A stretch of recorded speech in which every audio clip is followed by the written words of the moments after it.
राहु केतु राजनीति में वही है जो जन सरोकार से नहीं जुड़ा हुआ है, जिसके पास जनता का संघर्ष नहीं है, और जो कहीं से आ जाता है तो उसको राहु केतु खोजना पड़ता है। जो लोग जनता से जुड़े हुए हैं, जन सरोकार से जुड़े हुए हैं, जो संघर्ष से निकले हैं, उनको तो केवल संघर्ष दिखाई पड़ता है और संघर्ष के बाद परिणाम दिखाई पड़ता है कि वो परिणाम किस रूप में बेगूसराय के विकास को आगे ले जाएगा। से लेने के चक्कर में जो पुल है उसको तिरोहित नहीं किया जाना चाहिए। पुल बनना इंपॉर्टेंट है, कौन बना रहा है, कौन से ले रहा है, ये इंपॉर्टेंट नहीं है। लेकिन कोई ये कहे कि राकेश सिन्हा जी का योगदान है और स्थानीय जनप्रतिनिधि गिरिराज सिंह जी का योगदान नहीं है और इसकी चर्चा शुरू करे, तो मैं साफ साफ कहना चाहता हूं कि विधायिका का जिसको थोड़ा सा भी अनुभव है, क्या आप कह सकते हैं कि कैबिनेट का मंत्री हाउस में स्थानीय समस्याओं को उठा सकता है?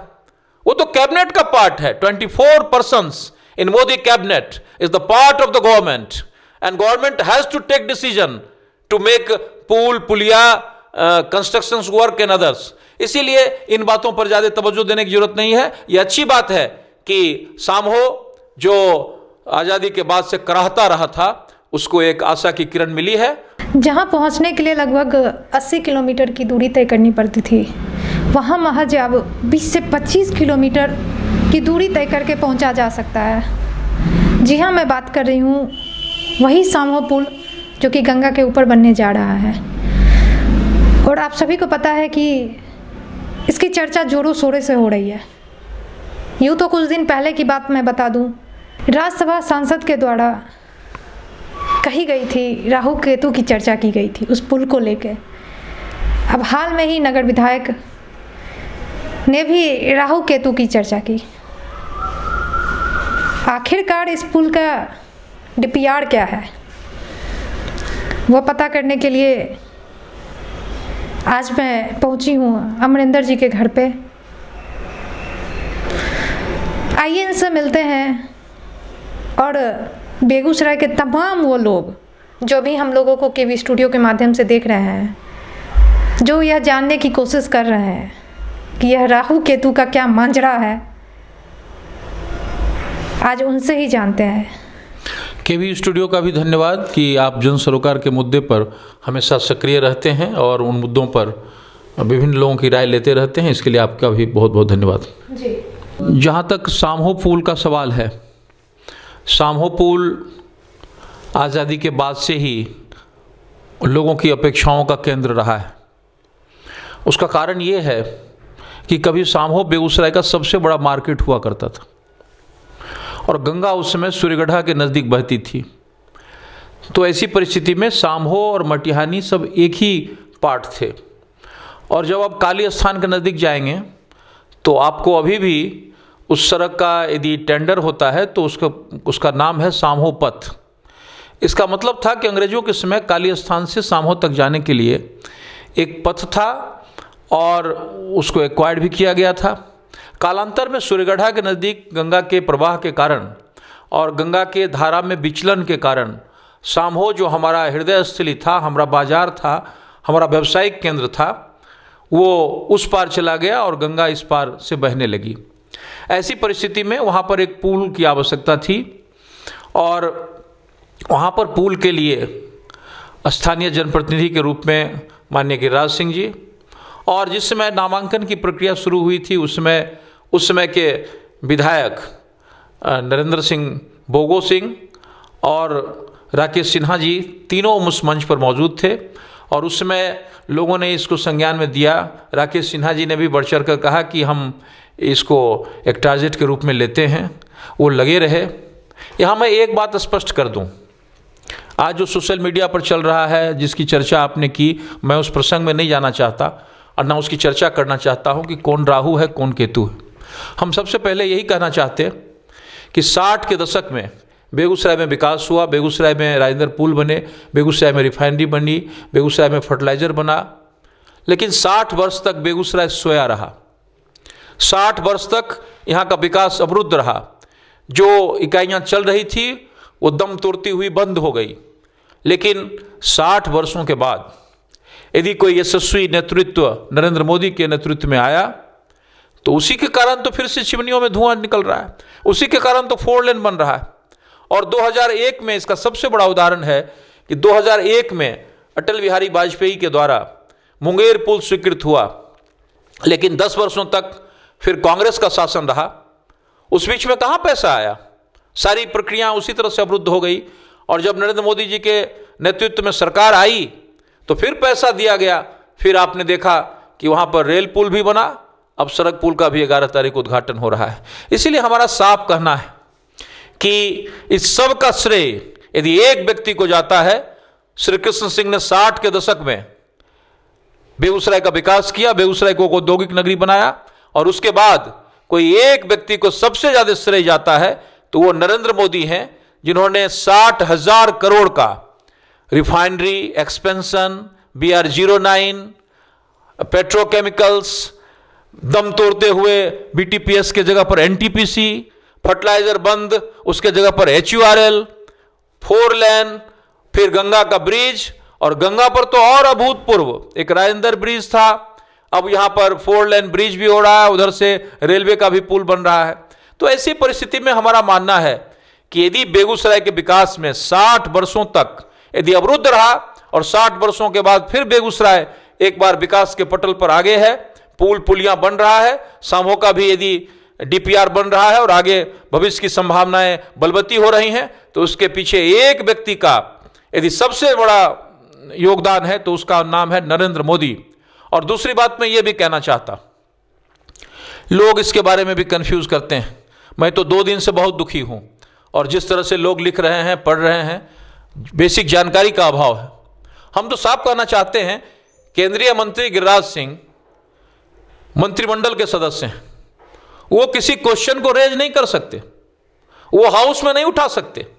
जो सदन के सदस्य हैं, सामान्य सदस्य हैं, वही क्वेश्चन रेज कर सकते हैं, चाहे सत्ताधारी दल के हों या विपक्ष के लोग हों। इसीलिए राकेश सिन्हा जी ने इस मुद्दा को उठाया है, ये क्रिस्टल क्लियर है, इसमें कोई संदेह नहीं है। लेकिन कोई ये कहे कि राकेश सिन्हा जी का योगदान है और स्थानीय जनप्रतिनिधि गिरिराज सिंह जी का योगदान नहीं है, और इसकी चर्चा शुरू करे, तो मैं साफ साफ कहना चाहता हूं कि विधायिका का जिसको थोड़ा सा भी अनुभव है, क्या आप कह सकते हैं कि कैबिनेट का मंत्री हाउस में स्थानीय समस्याओं को उठा सकता है? वो तो कैबिनेट का पार्ट है। 24 persons in Modi cabinet is the part of the government, and government has to take decision to make pool, पुलिया, constructions work and others. इसीलिए इन बातों पर ज्यादा तवज्जो देने की जरूरत नहीं है। ये अच्छी बात है कि सामहो जो आजादी के बाद से कराहता रहा था, उसको एक आशा की किरण मिली है।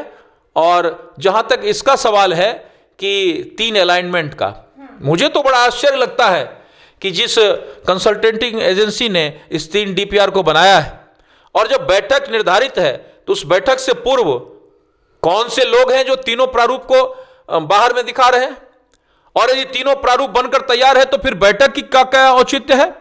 और जो सबसे ज्यादा फिजिबल है, जो लोगों के लिए सबसे ज्यादा सुग्राह्य और सुगम और सबसे अच्छा रास्ता है, जो खातोपुर से अलाइनमेंट दिया गया है, उसके कॉस्ट सबसे ज्यादा बताए गए, उसमें सबसे ज्यादा भूमि अधिग्रहण का बताया गया है।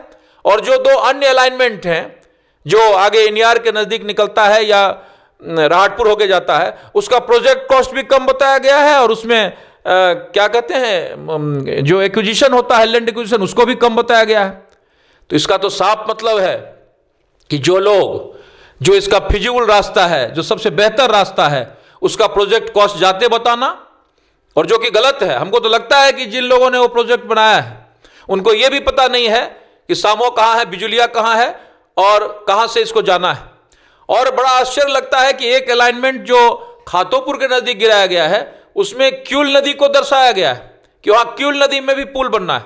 तो उनको यह भी पता नहीं है कि बाकी जो 2 अलाइनमेंट हैं उसको भी क्यूल लैंडलॉक किए हुए हैं, तो उसमें भी तो पुल चाहिए। इसीलिए हमें लगता है कि अभी सतही मामला है, और अभी बैठक के बाद जो कंसल्टेटिंग एजेंसी होगी उसको जमीन पर जाना होगा। उसको पता होना चाहिए कि सलहा कहां है, बरियाही कहां है, सामहो कहां है, और उधर जो लैंडलॉक एरिया को किए हुए है क्यूल, वो कहां है। आप टेबल पर बैठकर यदि योजनाएं बनाते हैं तो वैसे ही प्रारूप आएंगे जो 3 प्रारूप दिख रहे हैं। लोगों को पता नहीं है कि पहले से यदि अंग्रेजों ने बेगूसराय सामहो पथ बना रखा है तो एक्वायर किया होगा। अंग्रेज विजनरी होते थे, वो बहुत ज़्यादा ज़मीन एक्वायर करते थे, इसीलिए वो ऑलरेडी ज़मीन है, तो फिर कौन सी ज़मीन एक्वायर करने के लिए आपको इतनी आवश्यकता पड़ रही है। इसीलिए हमें लगता है कि जिला प्रशासन के साथ जो कंसल्टेटिंग एजेंसी है, अभी बड़ा सहसवावस्था में ये बात है। और मैं एक बात स्पष्ट बता दूं कि अभी डीपीआर बनाने के लिए एक कंसल्टेटिंग एजेंसी को दिया गया है। कंसल्टेटिंग एजेंसी यहाँ के जनप्रतिनिधियों से विचार करके, यहाँ के लोगों से राय लेके, फिजिकल वहाँ जाकर, वहाँ के भौतिक सत्यापन के बाद इसको बनाता। पहले ही प्रपोज्ड 3 रूट्स दे दिए गए। अब लगता है क्या कि हम लोग जो विचार करेंगे उसके पहले उन्होंने फाइनल रिजल्ट ही दे रखा है। इसीलिए इस तरह की प्रक्रिया गलत है। जो खातोपुर के नज़दीक अलाइनमेंट आता है उसी को बनाया जाना चाहिए। और सबसे बड़ी बात यह है कि सामो और बेगूसराय के लोगों की आंतरिक इच्छा है कि पुल बनना चाहिए। कौन पुल बना रहा है, कैसे बना रहा है, किसको श्रेय जा रहा है, इन सब के चक्कर में राजनीति की कोई आवश्यकता नहीं है। 60 वर्षों तक जनप्रतिनिधि चिल्लाते रहे बेगूसराय में फर्टिलाइजर बंद होता रहा। 60 वर्षों तक रिफाइनरी डंपिंग स्टेशन बन रहा था, वहां पर पेट्रोकेमिकल्स आ गया, वहां पर 6 मिलियन मेट्रिक टन से 9 मिलियन मेट्रिक टन का हो गया। तो हम तो मानते हैं कि यही नरेंद्र मोदी का यशस्वी नेतृत्व है जो 60,000 करोड़ रुपया बेगूसराय को दिया और एक औद्योगिक नगरी के रूप में शुमार हो रहा है, पुल पुलिया बन रहा है। इसीलिए सारा श्रेय किसी एक व्यक्ति को जाता है तो नरेंद्र मोदी हैं। हां, लोगों ने ध्यान आकर्षित कराया है तो मैं उनका भी शुक्रगुजार हूं, लेकिन श्रेय लेने के चक्कर में जो पुल है उसको तिरोहित नहीं किया जाना चाहिए। पुल बनना इंपॉर्टेंट है, कौन बना रहा है, कौन श्रेय ले रहा है, ये इंपॉर्टेंट नहीं है। आप ही के पार्टी के जो स्थानीय विधायक जी हैं, उनका बहुत बड़ा बयान राहु केतु को लेके जो आया है, चर्चा का विषय बन चुका है। इस पे आपका क्या कहना है? मेरा साफ साफ कहना है कि राहु और केतु 2 एक ऐसे ग्रह हैं जो कोई भी अच्छे कार्य में बाधक होते।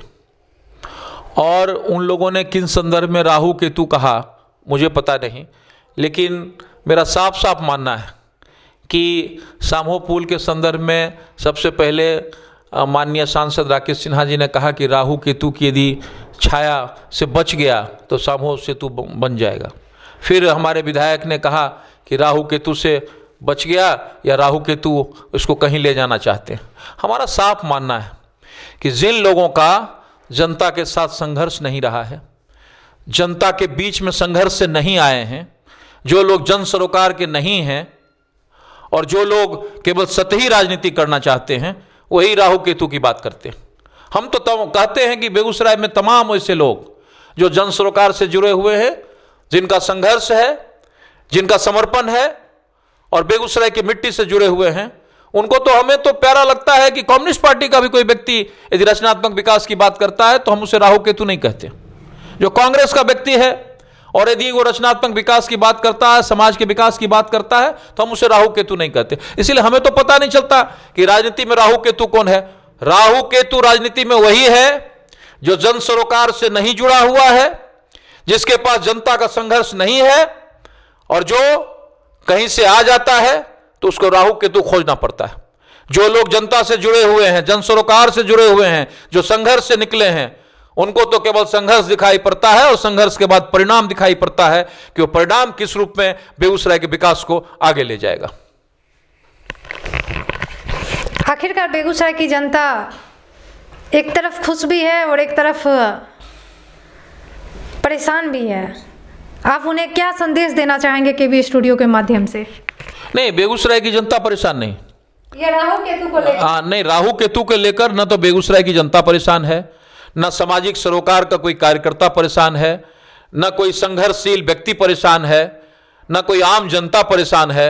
राहु केतु के लिए वो परेशान होंगे जिनको इसका श्रेय लेना है, जिनको लगता होगा कि हम इसे बना रहे हैं। हमें तो लगता है कि कोई नहीं बना रहा है। आप 60 साल तक यहां पर यदि 60 साल पहले वाले नरेंद्र मोदी के कार्यकाल से पहले आ जाते और लाख चिल्ला लेते तो सामो पुल बन जाता। आज यदि पैसा दे रहा है नरेंद्र मोदी जी की सरकार, नरेंद्र मोदी जी की सरकार की नजर यदि बेगूसराय पर है, तब तो पेट्रोकेमिकल है, तब तो रिफाइनरी है, तब तो गंगा पर रेलवे पुल है और ये पुल है। और सबसे बड़ा उदाहरण तो मुंगेर सामने में दिखाई पड़ रहा है। 2001 में अटल बिहारी वाजपेयी के द्वारा शुरू किया गया पुल किस तरह से सोया रहा। 21 साल के बाद 11 तारीख को वहां पर सड़क पुल का उद्घाटन होगा। इसीलिए जब जब एनडीए की सरकार बनी और एनडीए की सरकार की नजरें इनायत बेगूसराय की तरफ हुई, तब तब बेगूसराय विकास के दौर में आगे बढ़ा। श्री कृष्ण सिंह के बाद एक व्यक्ति नरेंद्र मोदी ही थे जो आए और जिनके आने के बाद बेगूसराय गुलजार हो गया। बेगूसराय औद्योगिक राजधानी के रूप में शुमार हो रहा है। चलिए अमरिंदर जी, आपका बहुत बहुत धन्यवाद। और आखिरकार इन्होंने नरेंद्र मोदी जी जो हमारे प्रधानमंत्री हैं उनको श्रेय दिया कि बेगूसराय में जो इतना बड़ा काम होने जा रहा है जिससे लाखों लोग लाभान्वित होंगे, उनका श्रेय इन्होंने प्रधानमंत्री मोदी जी को दिया। और साथ ही साथ जो यह चर्चा चल रही थी कि 3 जगह से वह रास्ता उठेगा, एक साहेबपुर कमाल, दूसरा रहाटपुर गांव, तीसरा लाखों, तो यह तो लाखों की चर्चा की कि वह जगह जो है सबसे अच्छा है जिससे लोगों के लिए भी फ़ायदा होगा। अब देखते हैं अंततः रिजल्ट क्या होता है। हमारे बेगूसराय की जो जनता है उनको तो पुल चाहिए। इतने बड़े फैसले के लिए उस तमाम लाखों लोगों के जो इससे लाभान्वित होंगे उनकी तरफ से और हमारे केवीओ स्टूडियो की तरफ से सरकार को साधुवाद और धन्यवाद देती हूँ, जिन्होंने बेगूसराय के लिए इतना बड़ा फैसला तय किया है। चलिए, आप सभी का बहुत बहुत धन्यवाद। उम्मीद करूँगी आपके मन में जो यह राहु केतु को लेकर क्वेश्चन चल रहा था कुछ हद तक क्लियर हो पाया होगा। साथ ही साथ आप सभी से अपील करूंगी, जो भी हमारे चैनल पे भी नए जुड़े हुए हैं, हमारे चैनल को फॉलो नहीं किए हैं, हमारा चैनल जो कि KVTV बिहार, साथ ही डॉक्टर रोशन कुमार, दोनों को फॉलो करें, लाइक करें, शेयर करें और YouTube channel stars of Bihar उसे सब्सक्राइब करें, बेल आइकन प्रेस करें। मैं मिलूंगी इसी तरीके किसी दूसरे प्रोग्राम के साथ। तब तक के लिए आप सभी का बहुत बहुत धन्यवाद।